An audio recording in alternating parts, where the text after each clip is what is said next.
to the 164th episode of SAWDUST NATION Podcast with your two hosts, Nat from Nap's Naughty Works LLC and Josh from North Country Woodworking. I can tell you what, folks. Hey, we got a little bit to talk about between shop talk, maybe a little bit of BSing here and there, and hopefully the folks over.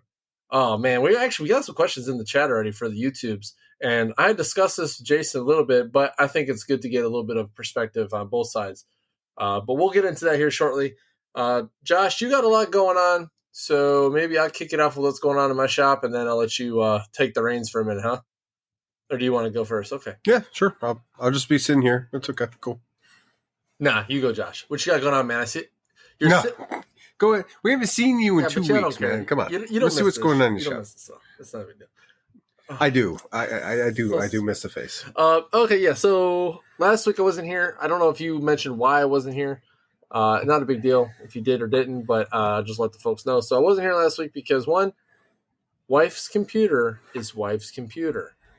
Why that's relevant? Because I went to Dallas last week for a 3-day conference, but I was there for 4 days. And I couldn't bring my computer because one of my computers was my government laptop, and really I can't do this on that unless I really want to get in trouble. But two, Sarah's computer is kind of hers, and if I took it, she really wouldn't have capability either. And using this computer is not on her bucket list because this is just not her style. So I didn't take a computer, and I ended up just not being on the podcast last week. Not that everyone missed me that much, but let's just be honest, man. The wife's pregnant. She gets what she wants, or you be dead. There is that. I choose life. There's that. So yeah. So I went to Dallas, did a conference for 3 days, and actually, I'll tell you what, I was pretty busy. So most people think when you go to conferences or TDYs, a lot of time is vacation. Sometimes that is the case. This was not one of those cases. I was actually working, but not doing like my typical job. I was listening to, Air Force leaders give, presentations on what's going on in the world, leadership stuff, this, that, and the other, different concepts and processes we're going to be going into, taking a lot of notes, bringing a lot of things back to my organization. So that's what I did for those days, as well as linking up with a bunch of people that I hadn't seen in the Air Force in quite some time. One guy used to be my career field. He's a boom now. I got to hang out with him and his chief. Good choice. What's that? Good choice. So it's funny. He's was a weapons guy that chose to be a boom after being weapons. I also wanted to be a boom after weapons. And for those that don't know, that is an aircraft refueler. They do the thing. They sit in the back and they do the joysticks with the fuel stick essentially, and they fuel aircraft. What? Kind of used to. KC-135s, yes. KC-46s, you sit up front with a joystick. He's on 135s, so. But anyways, before I got, interrupted by Josh with his BS freaking talk about how he knows so much more about refuelers, which he does. Let's just be real. He does. But my buddy's on 135, so he's in the back seat. There's no front seat for him. And I got to talk to him for a while. That was cool, seeing him after, 7 years. I met up with a person that was at my first base with. He's now a first sergeant, which is pretty neat. Man, there's all sorts of stuff going on in this shit. Holy shit. Or holy stuff. I just see it, I see it like in my left, like my peripheral here. It's just like bling, bling, bling. I'm like, Jesus. All right, guys, calm down. It wasn't that serious. And then, I got to go through a couple things. I saw so in the Air Force, there's something called the Chief Master Sergeant of the Air Force, for those that don't know.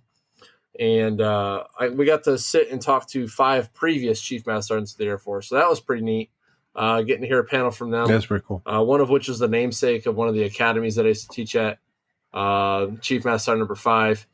He's like 92 years old now, but my man's got the memory of his memory is crazy good. So he would recollect things, back from, his early years in the military. So it was pretty cool hearing from him again, and then hearing from a few of the other folks that came after him. Then I came back to North Dakota, where I started working on some things. I'm working on a shadow box that's due in September, but I'm getting it out early. They were gracious enough to get me the things I need quick, or at least the information, not so much the things, because I'm not filling this one. I'm just making it and sending it to them. Which also, I found out that, although I make shadow boxes with felt, you can also just make it with regular fabric, okay, with the inside. So there's this, I've been looking for this particular pattern. It's called crushed navy fabric.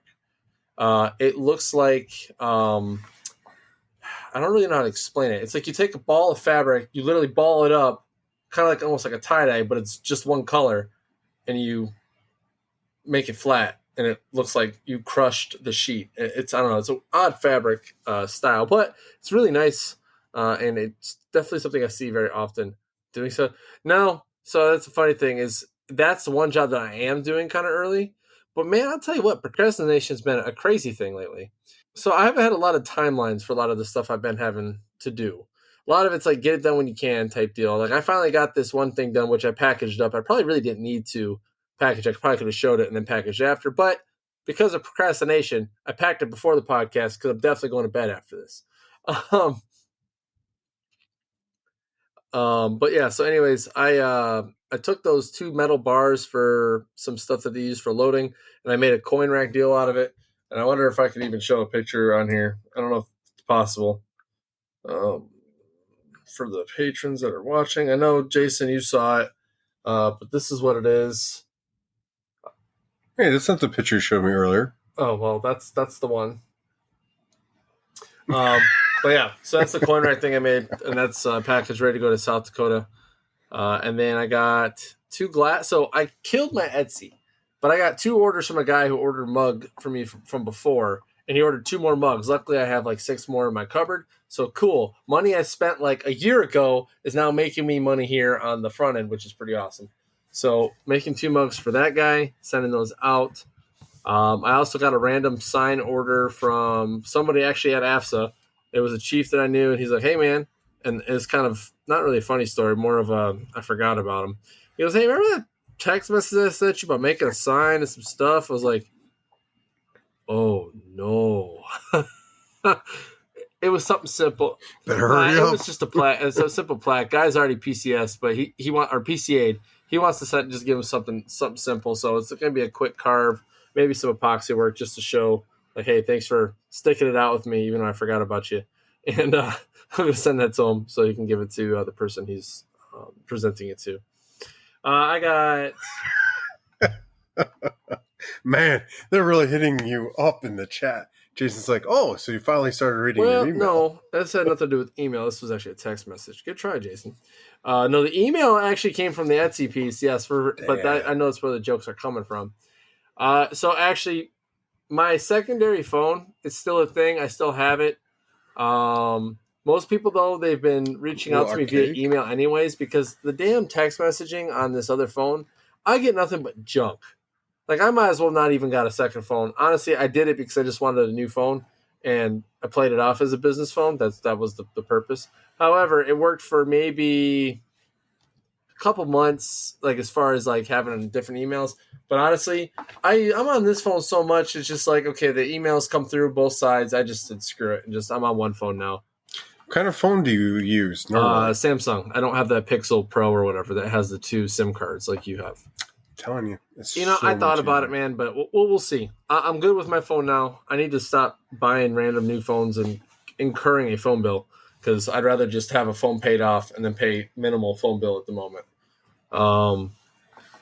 Question for you too: has winter hit there yet? Because I see you wearing a sweatshirt a lot. No, this is actually, believe it or not, the wife and her being pregnant, she's become the ice queen. So it's freaking freezing in my house. So I have to. I'm actually cold in my house now, mind you. When it actually gets cold here, I'm in for a rude awakening because it's been relatively warm here. I went from Texas, where it felt like a damn hairdryer was blowing in my face the entire time, to coming back here where it's wet hot, so it's a little more humid here, and it's gonna get cold. Let's see, what is it? It's August. It's the hottest time of the year here in Minot. So roughly October, November, it's gonna get a little crazy. It's gonna start to get gnarly. Some mornings are about 55 degrees already, though, sometimes 40s, which means this winter is going to be rough. So I'm going to get ready to strap in, especially with the little one on the way here in December. I'm curious to see how that looks because cold is different here, but cold's cold. I don't know what you're talking. No. I don't care. Victor should rephrase Listen, I'll that just keep last it that one. way. I don't care, Victor. The regular folk out there can hear this. I don't care. I'm comfortable with myself. It's fine. But anyways, That's the hooks and the ceilings in the yes. back, folks. So that's what's going on there as far as that job is concerned. What else do I have going on? Oh, hat press. So if you guys recall on my Instagram, I put a hat press up and I had some 3D work on it. And it looked a little different than my typical. I'm upping that even higher than what I've already been doing. So I'm taking the hat press game to a whole new level. So I did little 3D pieces. Now I'm doing much larger. I'm actually going to take 1-inch thick pieces of wood. I'm going to carve a 1/4 inch off, but I'm going to leave like a reaper scythe in this thing with an etching of their name and the stuff in it. It's going to be very, very cool, I think. We'll see what happens. And I might even redirect it. Who knows? But I'm going to add a little more 3D flair to this one than I did the last one because it's for a weapons guy. And he asked me, how can I make it weapons-like? I was like, well, I could do this, this, and this, or I can go crazy. I need it special. Yeah, I can do special. So I'm doing that.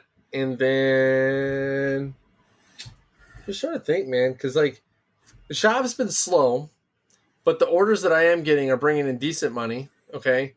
There was a staff sergeant release that's about to happen. The release party's next week, Friday. And because I did a job on the low for this previous release, for another rank release or technical sergeant release, I'm getting the staff sergeant one as well, which is going to be more fruitful because it's going to be the same cost per coaster, but a lot more people. So, which means more monies, which is going to be good. So there's that. Waiting for the business that I was doing the awards for to present them so that it can catch a little more traction. I'm sure it will. I just know right now my dad has increased his region, so he's been a little busy. Either way, that could happen. The rotary machine is going to get busy here as well. I'm not really sure with what yet. I've got some ideas. I know I'm doing the bullets and things. But I'm trying to find a reason to use the rotary. Because I bought it to do stuff, right? But, like, I don't know. I told you a great project yes, that would I know, Josh. Expand your knowledge in multiple different things. No one listens to me. I want to do that, but here's the problem. A military man making wooden phalluses on a rotary thing is not a good idea. Wow, that was the wrong dream. I'm talking about the city idea. The what? Oh, yeah, well, there's that too. No, so believe it. No, hey, so no BS though. So someone actually, it wasn't you that was talking to me. Someone else talked to me about this. So believe it or not, out there right now, currently, there is a market for that. And I was like, well, probably not a good idea now. Maybe when I'm out of the military and I don't have to wear a uniform and people go, oh, what do you make? And you go, oh, hey. Chess set, yeah, Jason has also been on. I did say I was going to make one. I probably need to figure out how I can do all the pieces in one rotary file.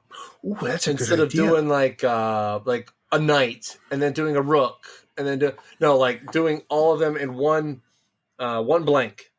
Wouldn't you chance like a piece, like the connecting pieces snapping? Or not something? if you because some of those pieces. So not if you build it to where you do like call it like 1/8 inch, maybe even a 1/4 inch.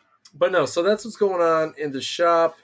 Been slow, but money is okay right now. I'm getting volume, getting like the one one-offs that are worth a few $100s, So it's working out. The debt for the business is starting to go down, which is making me feel a little more comfortable. It was getting a little hairy there for a minute because I was like, man, I'm buying stuff for the shop. I structured the shop, spent all this damn money, and I'm like, I'm not seeing the return I was obviously in Texas. Like Texas was a honeypot, but here in North Dakota, like my name is still getting out there. I'm gonna have to start hitting markets. It's gonna have to happen, which is why I've started dimensioning like cutoffs and stuff into cutting board scraps and those things. That stuff will happen. I just need to get these projects off my bench. Sounds like there's a couple markets you could hit on. Novelties, anyway, man. Like Imagine having that at one of those markets and having a little section for it. It goes, slivers are not my right? Oh, No, so like, listen, man, I gotta go see what these markets look like because I've had my neighbors tell me about them. I just haven't done it, and some of it's just layered laser work. Like people are doing like the laser cutouts and they layer it up, and there's people love that stuff, lot of man. And those. I'm like, this is cool, but there's two things on that. One, there's folks that do it and people think it looks nice, but to our eye, it doesn't look that nice because it got the burn marks, it's not sanded, all the stuff. And then you got stuff like what we do, and it's sanded, it looks nice, it's painted, whatever. There's really no flaw to it, and I think that'll blow people away. But is the money worth the time? And I saw what they were charging for these things. It's not terrible, okay, but it's got to be juice worth the squeeze here. And to me, that's not. Well, markets are different. That's a different Yeah. market. So when you talk about markets, it's not the same as how we sell stuff now. And I can't really speak to it, but what I do know of it from other people is that you might have to come down on your prices a little in order to make the money. But it's volume. It's all about the volume there. So you're going to make the same thing like 12 times. But in the end, well, whatever. My point being is, yeah, you're going to have to kind of, So you're there to sell, you know what I'm saying? You're trying to catch people's eyes and have them buy it. Cheap stuff that can go fast. So yes, okay, I agree with you. And then some high quality. Yeah, because certain things I am going cheap, like coasters. These release gifts I'm doing, they're coasters. There's no way to frame it. It's a damn coaster. Okay, as simple as that. And they're going for $5 a piece. That's what I told them, because it takes time to cut that shit into a 4x4 square, laser it, round over, sand it, finish it, put the stupid cork bottom on it, set it aside. That all takes time. I don't care who you are. $5 a coaster, that's pretty damn cheap, especially for how much the material cost me here. Material here is not cheap. And I let my customers know that, like, hey, you want quality, I'll give you quality, but just know that the material you choose will dictate your price. Luckily I have a better lead on walnut. So walnut, actually, I'm able to make more things out of it now because it's not as expensive. $9 a board foot's a hell of a lot better than $19 a board foot. Okay. Just a tad. I think about $10 worth. No big deal or anything. But even cherry's more expensive here in those things. But talking on markets, the market here is cutting boards, laser, like layered things, trinkets. Hell, I might even start. What is it? There's an Instagram handle. I can't think of the name. I think it's a weird guy or something or another. He makes gnomes on his rotary. And I'll tell you what, something like that would probably sell here. But lots of experimenting to do. I'm going to finish these few jobs, probably get a couple things from word of mouth still, because there are people reaching out to me. I got a couple going aways I still got to make that are coming to me. I have Airman Council here reached out to me for some like gifts for the council. Like, hey, thank you for your time here. And they gave me a budget. Budget was $700. I was like, excuse me? You know what I mean? Like, that's the first time I've had an Airman's Council come to me and say what their budget was. And yes, I am gawking at that dollar amount because I haven't made any money like that since I've been here. You know what I mean? So it's different. I mean, you guys are making some, hellacious projects and money with it. And when you're not in that kind of environment, when you make a good profit like that, it's a big deal. And Jason, you said, it is a coaster. Xmas or Christmas ornaments. Man, I'm going to tell you what. The paintable Christmas ornaments is a hit, especially with families.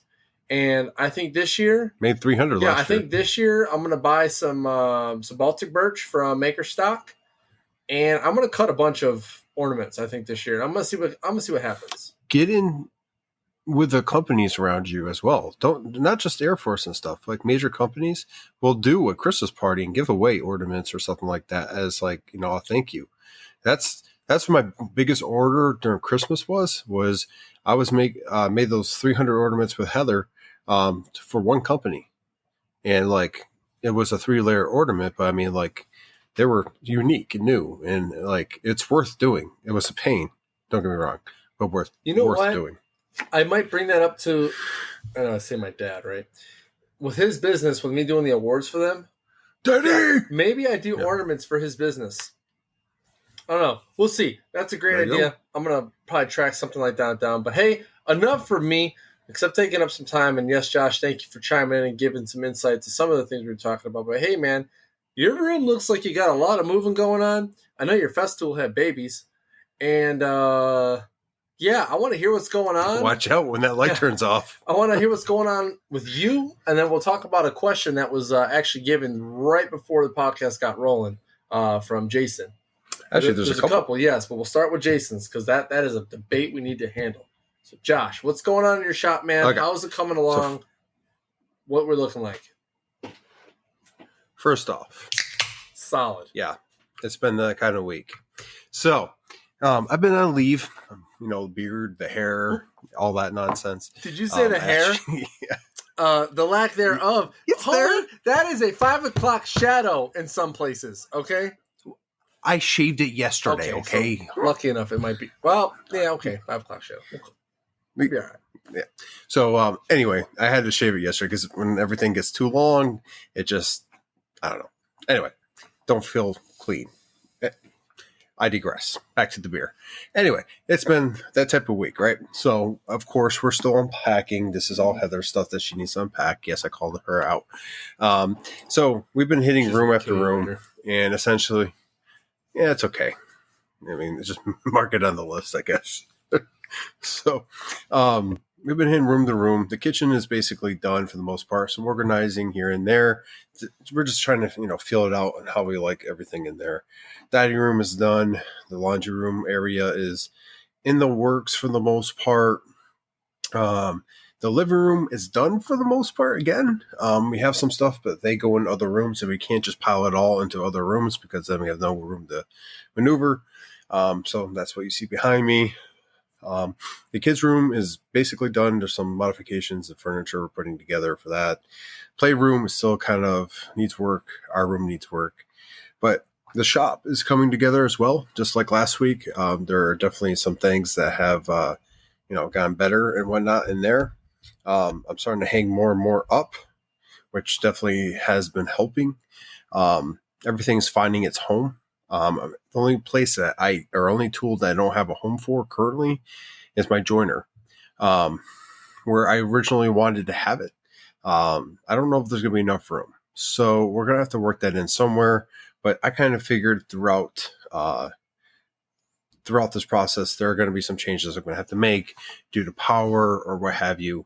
But regardless, it's coming together, right? So I've been hanging up my my dust collection. My dust collection is, for the most part, done.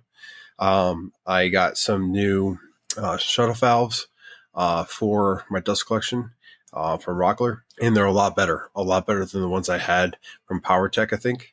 And basically, I have direct connection right to my table saw now. It's not going to be removed. It's permanently on there. I do have a valve for that. And then the other one is just a hose. So I basically have a hose not connected to anything, and that can go right to either my bandsaw for general cleaning or what have you. So it's going to be nice to have that extra power in the shop, essentially. Going into what happened last night, weird. I turned off the lights. I left my shop vac next to my Festool, and it had babies. Quick turnaround there. Don't know how it happened. I was talking earlier in other episodes how I was going to get a shop vac a Festool dust extractor for the miter saw and for a general purpose around the shop, allowing my big 36 EXT or EC, whatever it's called, to go onto CNC. That way it has a dedicated dust collection that has HEPA filter and everything else. It can be turned on once I turn on the spindle and start utilizing the full functionality of the PWN CNC spindle kit. So I can't wait for that to get going. I'll have one dedicated to the miter saw, so I won't have stuff flying around the shop as much. And then the one for the sander, whatnot. So there's 3 now in the shop, plus the shop vac and plus the dust collector. So hopefully will have everything I need to make sure that I can reduce the dust in the shop. Because that was honestly one of the biggest things when we moved and I was setting up shop was I wanted to ensure that I did a better job at that. Because I'm not going to lie, New Jersey, I did not.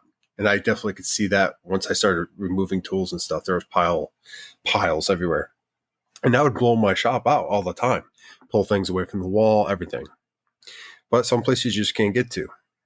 And a lot of fine dust all over the walls and everything else. So hopefully I'll prevent that here. And that'd be better for my health and for the house itself. And that's the key, right? I want to do this long term. So I got to start really thinking about my health and safety in the shop. Yes, that is my job now to think safety. I get the irony behind that. But you know what? Sometimes you might be working and doing something at work and not taking it home. I want to try to make sure that I make a safe working environment for myself and for my family because my kids now want to go out there more and more. And I can't have that fine dust all around. So, yeah. So regardless, I got the shop basically set up. I got the Rockler table coming in. If you didn't know, you can go onto the website and kind of build your own work table. Any Is size it like you want. is it kind of like the Craig, like the Universal Craig table by chance? Yes, it's a very similar thing. I think there are sizes. If I remember, it's 16, 32, and 44. And basically you mix and match those. Yes. There might be even a 24. So mix and match those to what you want. And for me, a 44 by 44 work surface is exactly what I need for the X-Carve for it just to sit on there. Now, that's not including all the controller and everything else.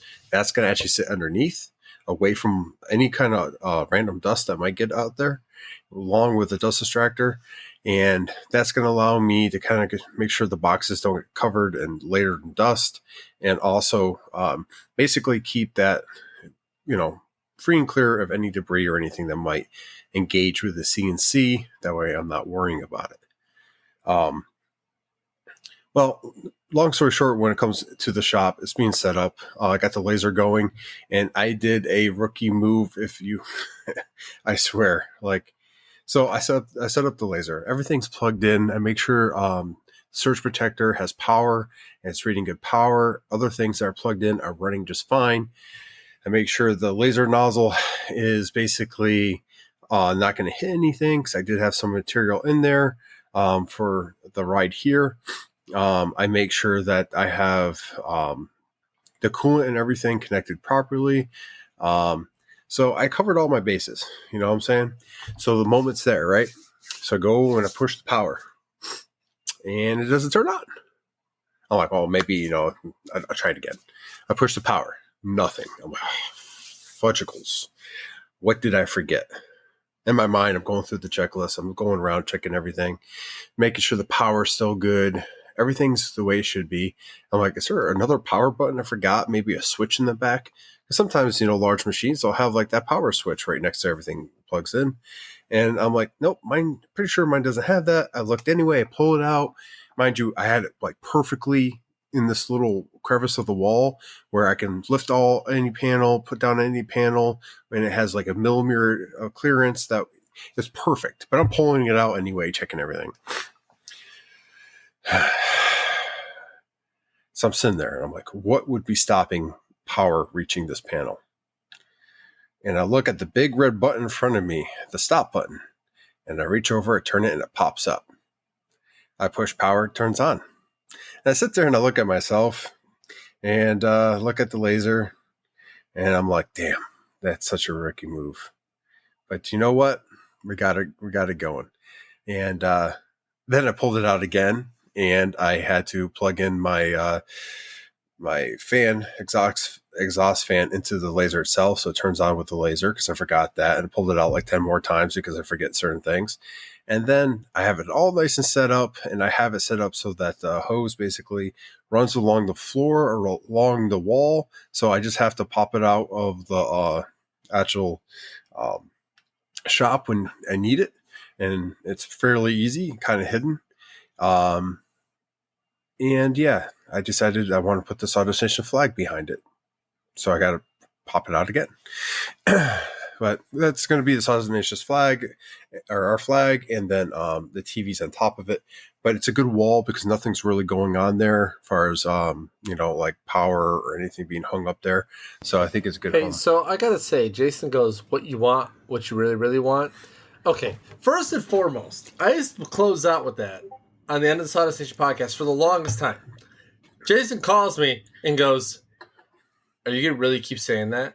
I'm like, yeah. I did it for a couple more episodes, then I got so conscious about it, I stopped it. And then he puts it in the chat. How dare you? Low blow. Oh, kind of like not turning the key on. Yeah, kind of like that. Yeah. Everyone's done that once or twice. Yeah, you message me and you go, yeah, I sat here for like 25, 30 minutes trying to figure out why this thing wasn't going to turn on. And it was frustrating because like you're sitting there and you've helped so many people set up a laser, right? And you're like, how am I having trouble with turning the power on? It's like that sometimes though, man. It happens. Like, yeah. We help a bunch of people, but we don't think about how we're going to help ourselves.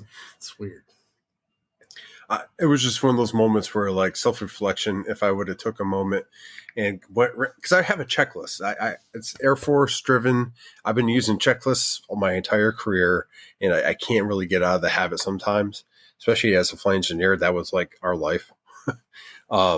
So like when I turned the laser on, I always check certain things, and that's one of the things I check. But I didn't check that because, well, I'm just trying to apply power. So I'm looking for the things that give it power. Well, there's that disconnect with the stop button, and it didn't occur to me that, well, that should be checked as well. So it's okay, man. Hey, listen, for the longest time, so I actually had a laser issue not too long, well, few weeks ago actually, and one of my jobs was engraving, and it was like, okay, starting great, and then randomly it started to fade.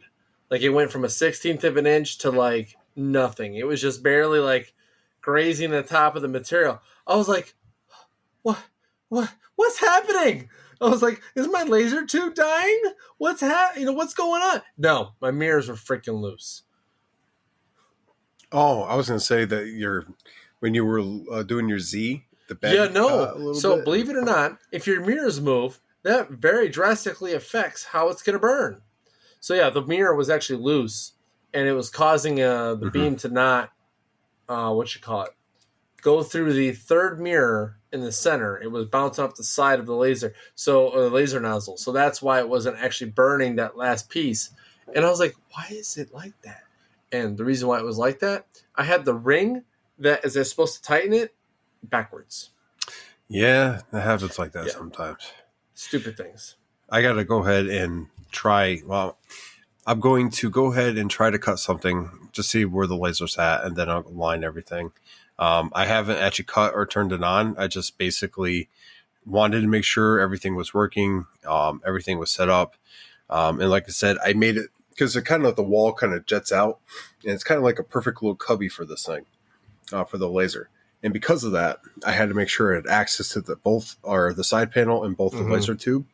So like I have millimeters. Like I put it in such a way where like it's as far back and to the side as I could, while having access to that stuff anyway. Because you never know, and I don't want to have to pull this in and out and mess with any of that. But yeah, so the laser's good to go. We'll be working with that during the week, trying to get that better and ready to go. TV's up.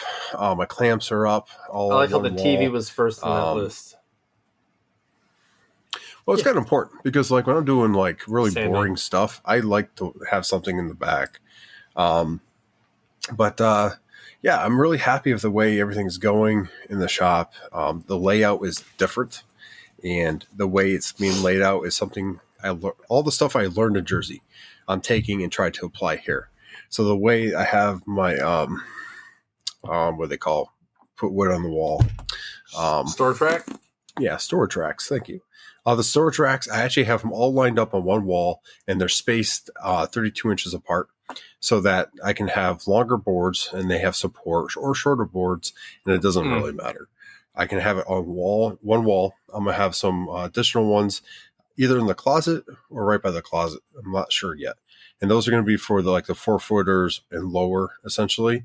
That way I can separate those and they're not going to be messing with the longer, heavier boards. My father did something when he was here that helped me beyond belief. He basically marked all the studs out. So instead of me having to find every single stud for all the stuff I'm hanging, there's a line. I just go up there, go ahead and line everything up and drill it and make sure it's level. Is it 16-inch studs or 18-inch? It's 16. Texas was 18. That's why I did. Like I said, in Jersey, it felt like it was random. It's like every time I thought I had it down, it would be something different. Yeah, it's coming together. It's coming together. I walk in there now and I can see the shop. Like I could feel like, it's almost ready to get in there and actually start working. I have a lot of stuff to still put away, find organization for. The closet is a mess. I have all my wood in there for the most part. And I have to get in there and kind of organize stuff like that. But honestly, if I had to do a job right this minute, other than CNC work, I probably can get something knocked out. So I got to say real quick, Josh, before you continue on. So you're talking about the storage racks. I can tell you, I didn't realize how important it was to organization of, your lumber, as far as having a short-spaced lumber rack. So I actually have a lumber rack. You were talking about how you have ones that are a little bit wider out and some that are closer. I recently made one that is a lot closer to fit all my cutoffs, because most of my cutoffs are between a foot. And yeah, I say a foot because sometimes there's a check in there and then I can go out and dimension it and all the things, all the way up to 2 feet maybe. And all of the cutoffs I have, even the ones shorter than 12 inches, are on that rack. So I put the bottom layers, all the 2-footers, the 1-footers, I stack it up. And I'm going to tell you what, having that there has been great, because I don't just have a random stack of lumber just chilling under a table right now because of that. That's what I'm trying to avoid right now. Because in Jersey, there's a lot of places I had to not hide stuff. You were hiding store stuff, hide stuff, whatever. Like my CNC table, a lot of that was stuff I didn't use very often. Just every once in a while, I could go ahead and pull it out, use it, put it back, and it'd be gone until I need it again. Now I got that closet. I can put things in the closet and take it out as needed. So, sorry, I went off to a whole nother land just now.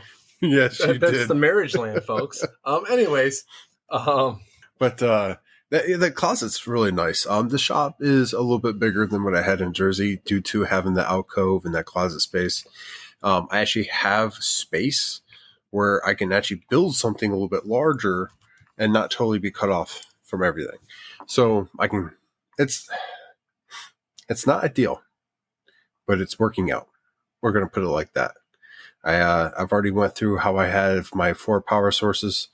Now I'm working on trying to do cable management. That's probably the next big thing, because right now I have cords hanging above my head and dangling down, and I'm not too worried because I'm not working in there, but there's a point where you need to start working on that. So I'm going to fire up the 3D printer, which I got the office all set up now. This is actually the setup I had in Jersey.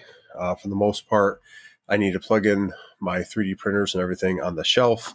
And then I have a couple different cord management ideas I'm going to go ahead and print and give those a whirl.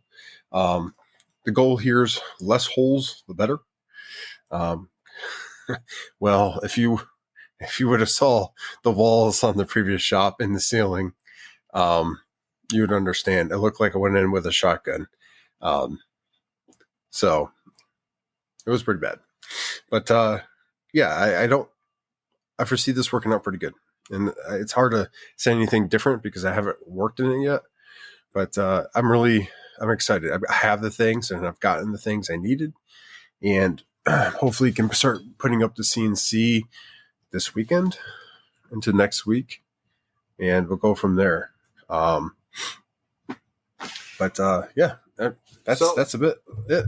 So what I can say, Josh, and it's kind of funny, you do realize you moved roughly the same time I did when I went from Texas to North Dakota. I was just looking at the date, and I was like, almost to the year, Josh and I moved, and he's dealing with a lot of the things that I dealt with when I moved, and hopefully, I gave him enough insight on the move that it helped him a little bit. Obviously, he dealt with his own unique circumstances with his move, but hopefully that we were able to help each other out, or I was able to help him out with things he should be doing. But it sounds like, man, you're really putting it together out there. You're taking lessons learned.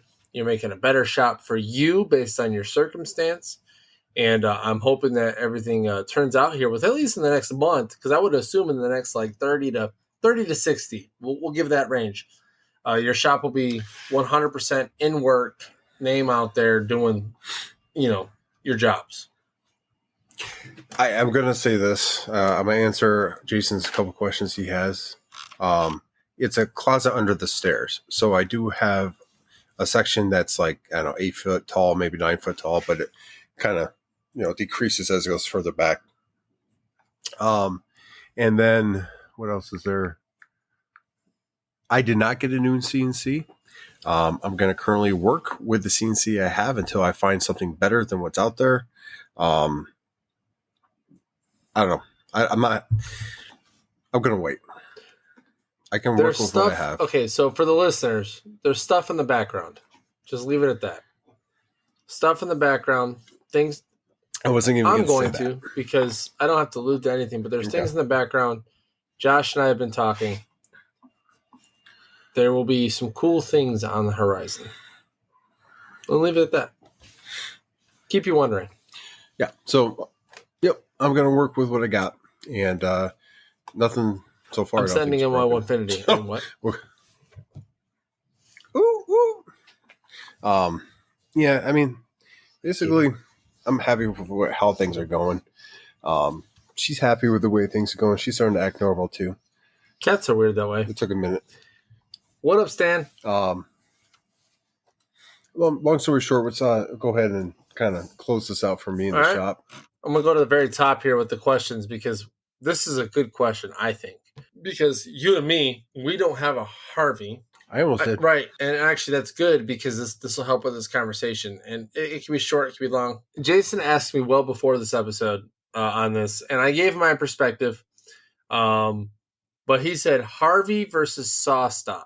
I'll give my 2 cents on this, and then Josh, I'm going to have you give your 2 cents, because you typically do more research than, let's say, I did. I bought my SawStop because I got a deal. Okay. And then also because of the fact that there's the break. Okay.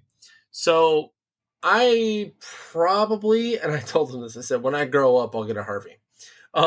Because I've actually munched my thumb on a saw or on a table saw before. I had gloves on. I was pushing some splintery wood, and I wasn't paying attention because this was actually in the middle of me taking a bunch of offcuts, and I was dimensioning them. I was getting them ready for whatever project that was in the future. I wanted to make them usable pieces of lumber, whether they be small, medium size, whatever the case may be. I wanted to make it to where it was like, okay, I can go to the wall or the cutoff bin, if you will, pick a piece out because it was already dimensioned, and be like, okay, this is perfect for what I need, and then go use it. Well, I was using a DeWalt table saw at the time, job site saw to be more specific, and I actually was like in the zone. I don't know what the hell I was thinking or what I was doing. I was pushing boards through, and I, for some reason, decided I was going to grab the side that was being cut off. So, you got the fence, the blade, and then the offcut. Well, I pushed it through, and my stupid ass, my not so smart self, decided to grab the wrong side of it, and actually the blade hit my thumb. I cut my thumb. It took a small chunk of my thumb. I don't even remember which one. It'd be my right thumb. And I took a piece of it. And surprisingly, it actually healed very well. Fast forward. So Nick is very much a marketplace sniper. And if you guys, you remember Nick, it was only a few episodes ago. But Nick from MPG Creations, he is really good at looking at marketplace. Well, he found a SawStop on marketplace for a very good price. What came with that SawStop was more than just the saw itself. It came with blades. It came with bits. It came with an extension with the router table, all the things. And I got a good deal on it. But also the fact that that saw stop brake, you touch that saw stop blade, it retracts into the saw stop table and, saves your fingers, saves whatever it is it touched. And I've activated it at least once, or I've activated it once, and it worked as advertised. The only reason why I say you would get a saw stop is if you're somebody that gets complacent in the shop. Well, after I activated my stop that first time, I'm very cognizant of where my fingers are and where my equipment is when using the saw stop. I said to Jason, when I grow up, I'll get a Harvey. Well, when I say when I grow up, probably when I retire. Because while in the Air Force, I ain't going to lie, keeping my digits is kind of number one. And it's after the military too, but if I make a mistake out in the outside, it's not as detrimental. But at the same time, using its table saw doesn't have that technology in it, I'm going to be more cognizant of where, my hands are now because, well, I've done stupid things on a table saw. Harvey is a little cheaper, I think, in terms of table saws. I think Jason was telling me it was about $2,000 cheaper than a saw stop. And he put it in perspective that you're paying the extra money for the technology that keeps you, keeps your digits. Me personally, I'm going to use a saw stop so it falls apart. It's probably not going to fall apart. So honestly, I think it's just based on who you are when it comes to what table saw you get. And then that's my bit on that. Josh, why did you almost get a Harvey? I might make some friends or some enemies out of this conversation. So, first of all, it's going to be those that have and those that will.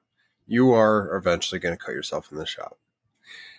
Be it on the table saw, be it on the bandsaw, be it on a random knife, you're going to get hurt. The majority of people do get hurt on the table saw because, well, you can do a lot of repeat cuts on there, jigs, what have you, and it's easy to, lose your hands, if you will, and where they're placed.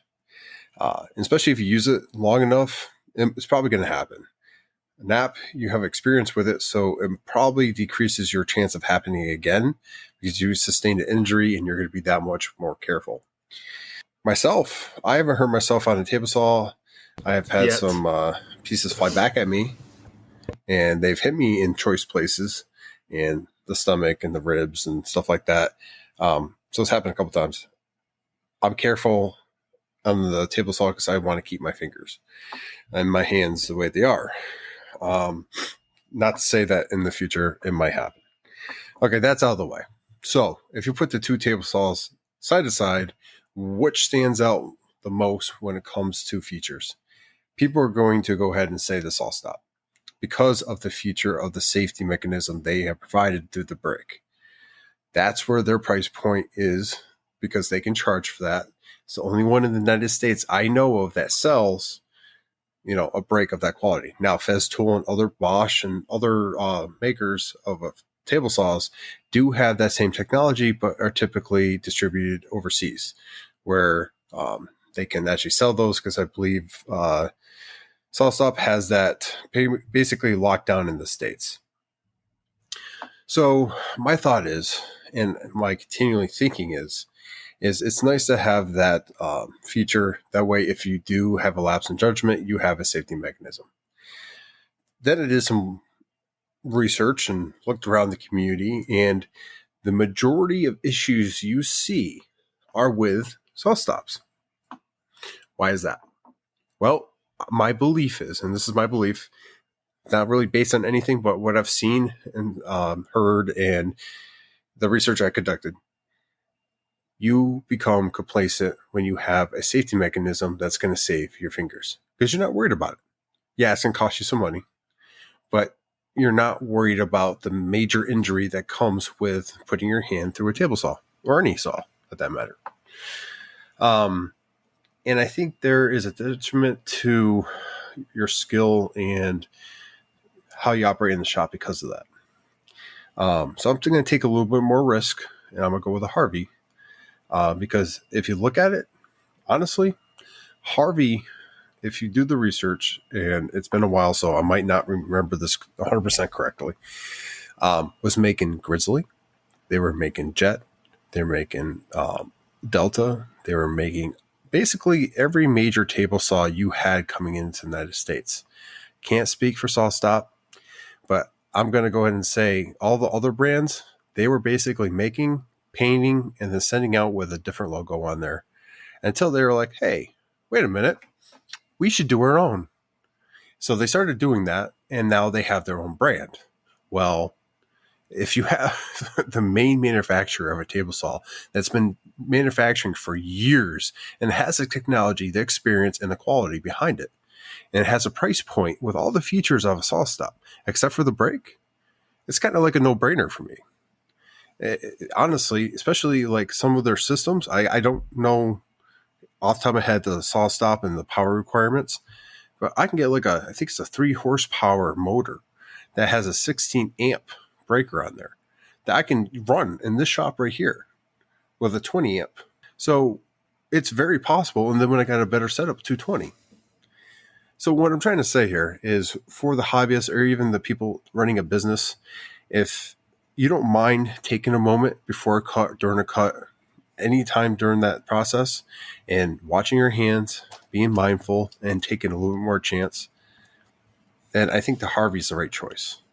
If you want to be absolutely safe and don't mind spending the extra cash, and it's going to be set off because basically everyone that I know that has a SawStop has set it off already. There are exceptions out there, and I don't mean to say everybody. Go ahead. Would I like a SawStop? If you offered me a SawStop right now, I would say yes. Of course I would have one. But if I had to choose and spend my hard money I've earned on one of those two, I would definitely go with the Harvey. So one thing Jason brings up is the Harvey has a 4 horsepower motor. The miter, for the most part, is better, and the fence setup and new T-fence looks solid. So one thing I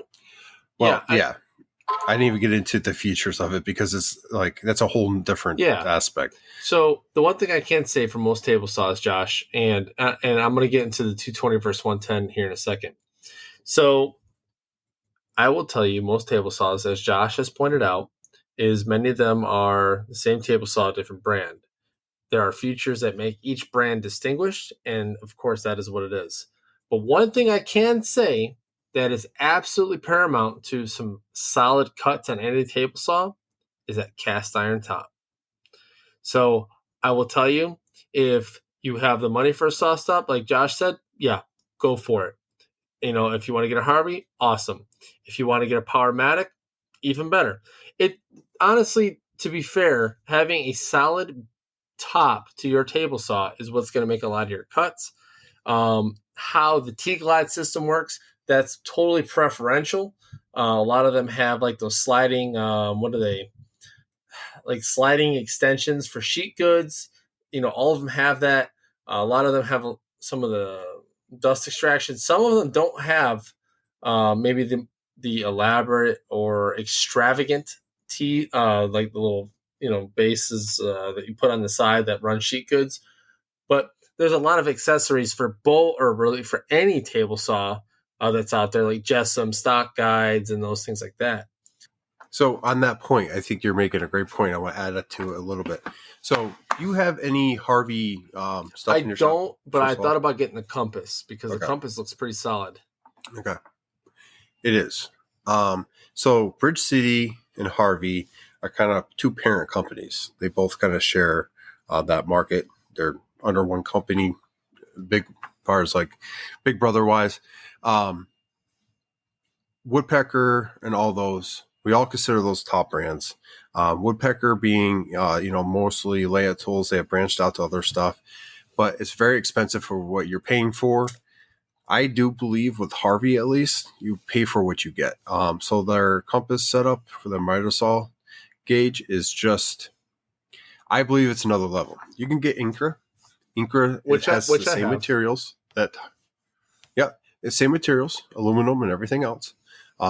But the features that Harvey has integrated into their miter gauge have helped me like speed up my processes to such a point where it's almost, I just went on this whole safety thing. Almost I don't have to think about the cuts just because of the fact, like I know where everything sits on this thing. I can extend the gauge itself. I can micro adjust. It doesn't have all the preset places Incra has. But I don't mind that because I'm not going to use, I say this now, but I'm not going to use 19.75 Right, yeah. and I need that. You know what I'm saying? So, I mean, there's different features and different stuff in every brand, like you already hit on. But my point being is, like, in my experience, and I say limited experience, through Harvey, you get what you paid for. And honestly, the experience is worth it.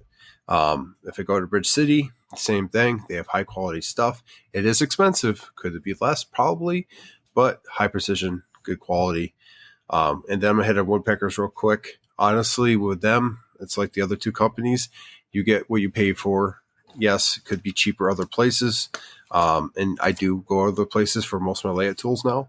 But I do break out those Woodpecker tools once in a while, and I use them. So Jason brings up another thing. He says, okay, on the safety side of things, how many other tools in your shop have those types of safety features? So I'm going to tell you what, there's no safety feature like a saw stop brake. Unfortunately, I haven't seen anything else like it. In my shop right now, I'd say nothing has Circuit breakers. Yeah, circuit breakers. That's it, right? But nothing else is going to save a finger or anything like that. As far as safety is concerned, I think because table saws in general have an inherent risk, and that's one of the things I think they were trying to tackle was the fact that people were either getting complacent or little things happen that we don't even think about, and you lose a finger or you mess up a piece of equipment or whatever the case may be. And then Jason follows up with which comes with the Harvey and the saw stop you have to buy that's extra. So each brand, will always have something that you can add extra.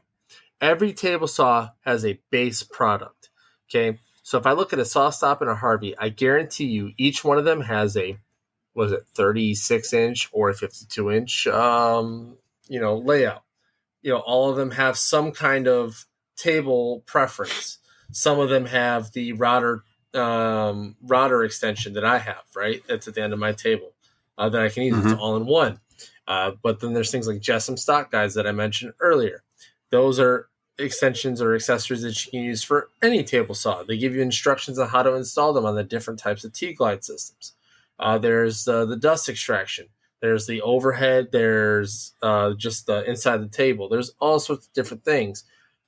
As far as the miter, as Jason's pointing out here, you have to buy the compass for the Harvey if you want a true, I would say true measurement, true degree for a miter. I bought an Incra for my saw stop because saw stop I don't think has an actual miter gauge per se, but they have a generic one that you put a board on. But Harvey has their compass that you can buy that is there, and they have a whole system for that. Where Incra, for example, you mentioned Incra, has a whole entire system for any table saw that you can add to it. That's a miter, table saw sled, all these different things. So no, the compass. Okay, so I'm not sure if they changed it or not, and this is kind of. You want to wrap up your idea, and I'll go ahead and tell everyone what I was going to purchase. No, that was the end of my thought. But like he says, no, it comes with the saw. I didn't know the compass comes with the saw, does it? So, I don't remember that part, but for about say $3,000. Okay, so I was willing to spend $3,000 on that saw. I was getting their I want to say 3 horsepower table saw that was with all cast iron top with a side panel and then with a router panel installed with their router fence with the compass, and I believe there was something else I can't remember. I think the wheels. That was all encompassing. Like that was my order for like $3,000. Now you do the same thing with SawStop, and you're going to be spending about $5,000 for just those upgrades. Yeah, so he looked at his research. It does come with their new table saw, and they do have promotions all the time, especially during the holidays, where you get a certain percentage off. Now, customer service was hit on in the chat that we didn't hit on here, and I will say I called them when I realized I did not have the power requirement or could not provide the power requirement, and told them what happened and why it happened. And within 10 minutes, I was talking to someone and telling them why. They said not a problem. They canceled the order, and I had my money back, I think, the next day or even that day, a year or two ago. So it's hard to remember. So regardless on how you look at this, there's going to be people that have bad experiences with both SawStop and Harvey. And I'm sorry that you had those. In my experience, and it seems like the majority of people I talk to, Harvey is the way to go. If you want the safety, I'm never going to fault you for wanting something safe, ever. Good on you. But woodworking is a dangerous hobby, business thing to go do every day, or even weekend warriors, what have you. That risk is something we assume as soon as we walk through that door. That's why you shouldn't be drinking or doing any kind or having any kind of medicine or anything that's going to make you drowsy, and you should not be working all night, even though some of us do. But I mean, like, it's risk that you assume as soon as you walk through that door. Again, I said that like 4 or 5 times because it's absolutely true. So if you're out there and you're doing it, you know what you're doing, or you shouldn't.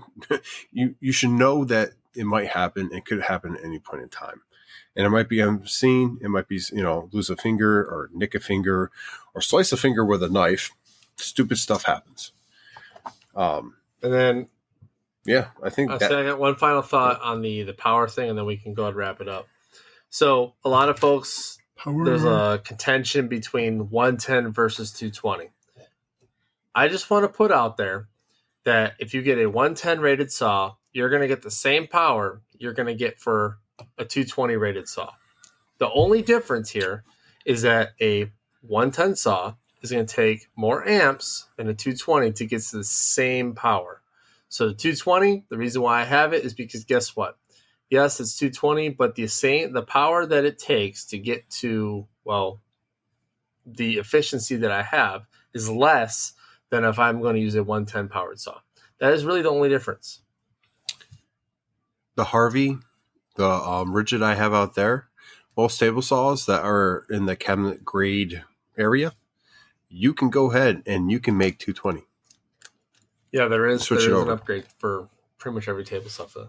No, not even upgrade. It's just you change wires around. With the rigid and the Harvey, same thing. You just change some wires around, and it's 220. Well, so there you go. But yeah, so Harvey, SawStop, Powermatic, Rigid, Delta, anything like that, they're all good saws. It's really how you use it, and honestly, it's the pocketbook. It's what you can afford. So, I think it's 1.75. I don't know, something weird. It has actually pretty good most power rigids, rating. Deltas, DeWalt's are 1.75. But I'm gonna look it up. You just keep stalling. Yeah, right. You know what we're talking about. But honestly, at the end of the day, like I said, it's based on the user, and so I will say that depending on what you get, if Harvey, SawStop, or any of those things, there will be a quality of cut.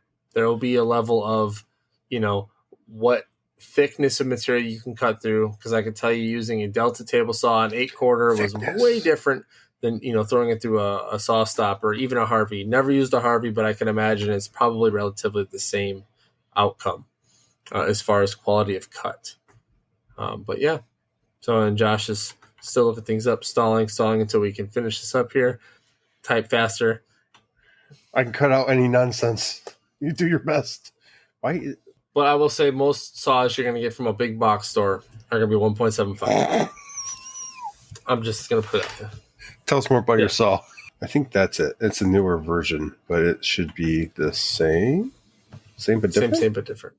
But if you have the money to get a top of the line cast iron top saw, because that cast iron is one hell of a feature, I would do it for sure. They said the rigid is cast iron, so that's cool. I didn't know that. It is. It's cast iron. I honestly didn't know that. But yeah, it's one of the reasons I went with it for the price point. The problem I don't like about I like the saw. What I don't like about the rigid is the left-hand side panel is like the thin metal, and it doesn't have a cast iron insert. If I could find that cast iron insert, I would do. Do they still saw with a granite top? I have no idea. That would be interesting. Yes. What is it? There is. I don't know what, but they used to sell saws with granite tops before cast iron. That's pretty interesting. During the same. No corrosion. 3.25 horsepower. Yeah, I told you it's up there. I see 3.4. But either way, whatever table saw you get, like I said, it's based on how you use it. Horsepower helps with thicker cuts, and whether or not you're going to bog down in the middle of an 8-quarter cut or not. What I do want to say is the next episode, I think we're going to have something special. Josh and I were talking about this. I don't know how this is going to turn out. But we will have some special guests on the episode. My 6-year-old may join us for the episode, and Josh might have a child co-host as well. We're going to talk to them about what it's like to have shop life, and see how that goes. So we're going to have our sons on, and they're going to be the main hosts. They can interview us, or we can interview them, see how that goes, because, well, ages are kind of my son's going to be like, play at that. Daddy, do you like dinosaurs? I'm like, yeah. Yes, son, of course. Who doesn't like dinosaurs? Jurassic Park. Anyway, honestly, the son thing needs to happen because I know mine would lose his mind. Like, he's been wanting to be on the podcast for a long time. And mine comes in here randomly saying, "Hi, Daddy, good night." And I'm like, "Oh, yeah, night, buddy." But hey, folks, listen, it's been a great episode. I appreciate all the commentary and all the help. You don't want to hear. And everything that's been going on. It's been great to talk about table saws and the differences between them, which I think we've surmised that a lot of it's based on preference, what you're looking for, how much money you're willing to spend. But table saw is as good as its user. Appreciate y'all coming on. I want to take a quick moment just to thank Daniel from PW and CNC for sponsoring the episodes, because I'll tell you what, he's one of our biggest contributors, and as well as our patrons who have been loyal to us this entire time and have been helping us get through these, being able to help pay for the episodes, but also the giveaways that we do every first Tuesday of the month. I know that the chisels made it to Australia relatively quickly, by the way, and that made me really happy. So I think and honestly, from here on out, if you're outside the United States, we're gonna send you your damn prize. If you win something, you're getting it. Yeah. But outside of that, let's go with final words. Yeah. Because I started the episode. Josh, final words. Come on, no, you can't do this to me. It's been 3 years of me doing that last. Yeah. I don't know. Damn, I didn't think I'd stump them. Like, holy shnikes. I was trying to have Frozen so you go. That was good. Okay, so thank you guys for listening to episode 164. I always appreciate you guys tuning in and listen to a stock shop. Hopefully you guys learn something, take something away, get in the shop, go make some sawdust. And Sawdust Nation. It's not out yet because Nap still has his final words. But hey, yeah, seriously, to tag on what Josh said, we do appreciate you guys coming in, seeing us, giving us some commentary, adding to the podcast, because that's exactly what we're going for here. Jason, of course, I'm glad you brought up the Saw Stop versus Harvey question, because honestly, to me, that's not talked about enough. A lot of people say, "Oh, shiny, brands, this, that, and the other," but really, no one ever really looks into what it is they're getting. And hopefully, we gave a little bit of insight into that. I think we're gonna maybe do some more things like this. Hopefully this next episode has children. We'll see. But keep making the community stronger. Keep helping each other out. And we will continue bringing the content that you deserve. And we look forward to seeing you next time. So this is Sawdust Nation Podcast. Signing out. Go make some sawdust. Sawdust Nation out. I did it. Yay.